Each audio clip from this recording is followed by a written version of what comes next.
بتقول كلام خطير. قسما العظم نقول لك الحقيقه اللي ماهوش يقدر يقولها لك كاش جزائري. انا ضد النظام. يعني انت جزائري؟ ايه جزائري خويا العزيز. الجواز الجزائري الان يتم استخدامه وختمه في هذا دوكا لو كان تحب تروح لفلسطين علاه تروح؟ على اي شفر؟ لو كان اني دوكا في الجزائر حبيت نروح لفلسطين هذه وين راني نقدم الفيزا تاعي؟ في السفاره الاسرائيليه. يا اخي هناك سفارات فلسطينيه. يا خويا العزيز وين راهي السفاره؟ ونتحدى راهي سفاره عندنا في الجزائر تاع فلسطين وين راها؟ كاش واحد يطلع الجزائري يقول لي وين راها السفاره هذه في الجزائر تاع فلسطين؟ ما كاش منها خويا العزيز. هذه حاجه. هاو ندوزو للبوليزاريوم هذا. خويا اسعد 50 سنه وحنا رافدين البوليزاريو هذو ماناش استفدنا منهم حاجه. نقول لك علاه. دوكا راهو 53 سنه وحنا رافدينهم. مليار دي دولار سنويا اللي رانا نخسروها عليهم. لو كان تحسبها في 53 سنه تعطيك 53 مليار دي دولار. كيفاه انا جزائري نمد للدول الافريقيه ملايير الدولارات ونحي لهم الديون ونرفد البوليزاريو هادو 50 سنه ولا زال فئه من الشعب الجزائري ياكلوا لاكلاص من الزيكو. فهمت الهضره تاعي ولا نبسطها لك باللغه؟ لا لاكلاص من اين؟ من الزيكو. الزيكو هذه منطقه جمع النفايات. هو عباد عندنا في الجزائر يخدموا في هذه المنطقه قسما عظما يرفدوا لاكلاص من الارض وياكلوه. لازال عندنا دوكا في وهران في الصنوبر راهم يخرجوا الناس من ديارهم يقيسوهم في العرا. ما راهمش مادين لهم من الديار. مازال حاكمين لاشين على الحليب. مازال حاكمين لاشين على الخبز. يا رب العالي كيفاه حنايا نمدوا ملايير الدولارات للدول الافريقيه وتجي السعوديه تساعدنا في البنيه التحتيه وعندي ما يفيد وعندي الدليل تاعها هذه. والله تناقضات عجيبه يا صاحبي والله. انت صدمتني الان بمعلومات انا اول مره اسمعها حقيقه. اخي اسعد انا هو ابليس اللي راني كنت طالع معك. انا بدلت الاسم تاعي وطلعت. اي الله ينورك. انا حبيت نفهمك علاش راني كاتب ابليس. ابليس اللي رانا نعرفوه هذا قانط من رحمه الله بصح انا ابليس قانط من رحمه تبون. هذا الفرق اللي بيني وبينه. والله ماني نكذب عليك راني قانط من رحمه تبون. انا ابليس تاع الجزائر. يا رجل دوكا راني نقول لك حاجه اخي اسعد بارك الله فيك. كيفاه تبون هاو يجيب لنا الكباش هادو تاع رومانيا اللي راهو جابوهم لنا في عيد الاضحى؟ ايوه تعرف حاجه والله الكباش هادو في رومانيا كانوا يقولوا باع لما دخلوا عندنا الجزائر ولاو يقولوا ياه. خلاص كرهوا. والله النظام هذا مانيش عارف وين راهم مخرجنا اخي اسعد. ويطلع كونغستر ويطلع عبد الملك ويكذبوا. تعرف نقول لك ها ولو كان انا ابليس في جهنم بصح المنافقين هو تحت مني. نقول لك ربي سبحانه ان المنافقين في الدرك الاسفل من النار. لما تكذب وتشهد زور لما الناس في الجزائر ماهوش واخدين الحق تاعهم هو انت تجي وتقول رانا لاباس بينا رانا لاباس بينا. يا رابح الباري انا سمعت خطاب تبون البارحه قال كل شيء مزيان والرفاهيه في البلاد وانه لا يوجد احد عطشان وانه المواطنون يسكنون في فلل ضخمه وان الفلاحين مرتاحين والشعب. يا رجل انا تمنيت ان انا جزائري اليوم من خطاب عمي تبون. نقول لك حاجه تبون هذا راهم جابوه كيف لا ماشين تاع الكذوب هذه. هو ما كاش واحد يقدر يكذب كيما تبون.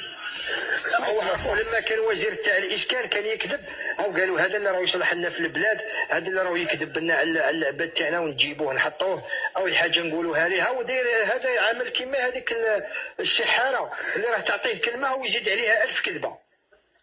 الكهنه هو الكهنه هذو تعطيه كلمه صحيحه هذه على البلاد هو يزيدها لك في 1000 كذبه.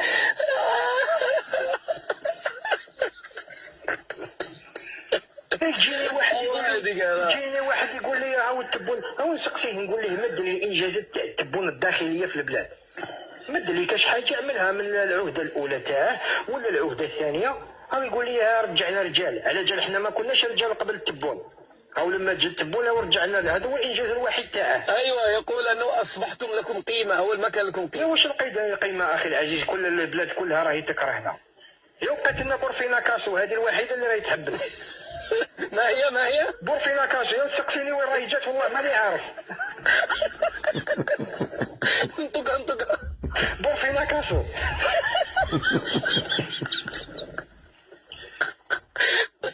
والله نادي مثل خبختك وحقي، قولها مره ثانيه. والله هو قال لك، هو زيدك بورفينا كاسو هذه اللي راهي جات حدا مالي. هو اسمع شوف العجب العجب العجاب في البلاد. هو قال لك ضربنا الطياره تاع مالي، هو ضربنا الطياره تاع مالي في الجزائر وبعثناها طاحت في مالي. سبحان الله. ضربناها طاحت في هاو هي دخلت للجزائر، هاو قصفناها في الجزائر وبعثناها ودارت. بعثناها وعملت دوميتور، راحت للمالي مثل البلاري هذه، مثل البلاري. ايه، وحنا مؤمنين نردوا الامانات الى اهلها اخي اسعد. واش حبيت؟ ايه الله الله الله الله. يعني انت طيب ممكن تفسر لي قدره تبون على الكذب؟ لماذا يكذب بهذا الشكل؟ أنا نقول لك حاجة، التبون إنسان شعبي، إنسان يعرف يهدر باللغة تاع الحومة، تاع الإحياء.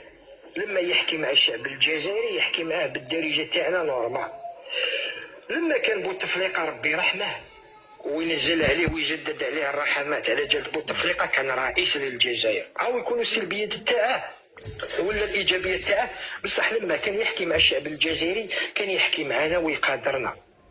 ماهوش يجي يقول لنا راني رافد عليكم الحجره، اللي ما يكفاتوش 3 سنوات نزيدوه اعدام. هو دوكا يقول لي والله اللي راهو يخرب في النعجه هذه ماني طالقه، مانيش عارفه راهو حاكمني رئيس الجمهوريه ولا راعي اغنام. والله صح، والله صحيح. يا ولا شارحه تاع ربي هذه. هذا رئيس الجمهورية يحكي لي عن النعجة هذه. أو جايب لي كباش أو فيهم سكرات الموت، أو جايين في الطريق ويشاهدوا دخلوا الجزائر ماتوا.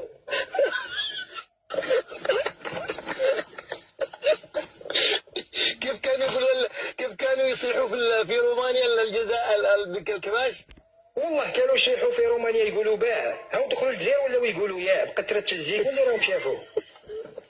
ونزيدك الثانية يا أخي أسعد، دوك لما جينا نشوفوا الكباش هذو يوم ما لقيناش عندهم اسنان، هاو عندهم 3 أشهر فقط، لازمنا نربوهم حتى العام الجاي. دوك راني كنت نحكم لاشين على الحليب تاعي، دوك راني نحكم لاشين على الحليب تاعي والحليب تاع الكبش هذا، هاو هذا كان عنده فيلا زدتو فيلتين. صغار بزاف.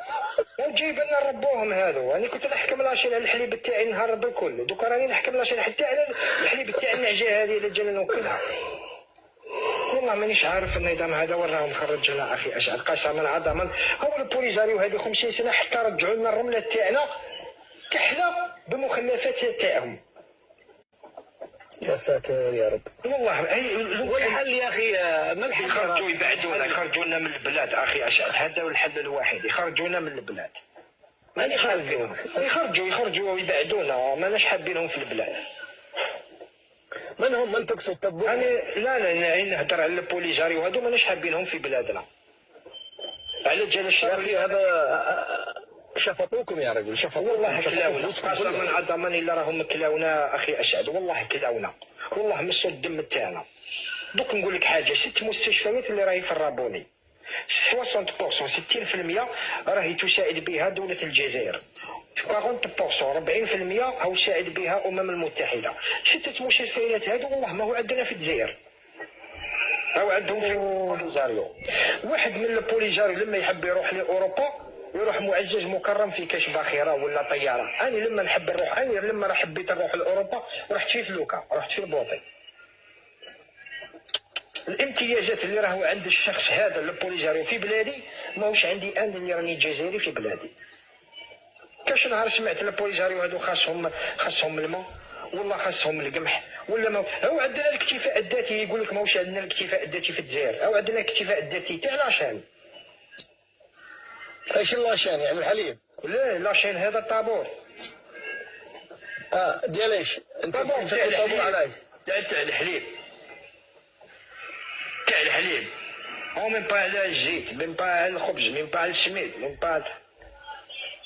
والله رانا انت داخل الجزائر يا لا لا رابح؟ لا ما نكذبش عليك، لو كان أنا دخلت داخل الجزائر ماشي نقدر نحكي كيما اخي اسعد. هناك قمع يقمعوكم. اسمع، ها لو كان تسمع فيديو هذا تاع تبون ربي لا يحفظه، والله راهم البلاد راهي في النازعات الغارقات. الساحقات الماحقات.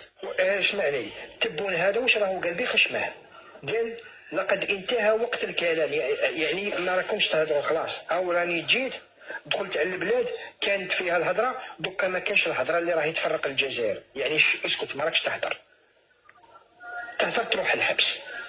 الناس راهي تهدر تروح الحبس. طفل ريان راهو قال مانيش راضي، راهو راح الحبس، والله ما هو عارف يمه، والله ما راهي عارفه وين راه.